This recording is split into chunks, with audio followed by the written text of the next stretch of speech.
أيها الكرام، أسباب الرزق المضمونة في القرآن 6.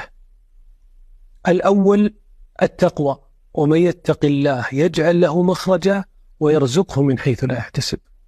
الثاني التوكل، ومن يتوكل على الله فهو حسبه، وجاء في الحديث عن النبي صلى الله عليه وسلم: لو أنكم تتوكلون على الله حق توكله لرزقكم كما يرزق الطير تغدو خماصا وتروح بطانا. الثالث الصلاة، وأمر أهلك بالصلاة واصطبر عليها لا نسألك رزقا نحن نرزقك والعاقبة للتقوى. الرابع الاستغفار، قال ربي جل في علاه: فقلت استغفروا ربكم إنه كان غفارا يرسل السماء عليكم مدرارا ويمددكم بأموال وبنين ويجعل لكم جنات ويجعل لكم أنهارا. الخامس الإنفاق، وما أنفقتم من شيء فهو يخلفه، وفي الحديث القدسي: أنفق يا ابن آدم أنفق عليك.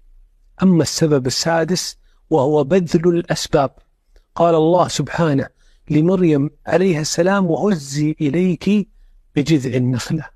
فمن جمع هذه الأسباب رزقه الله من حيث لا يحتسب.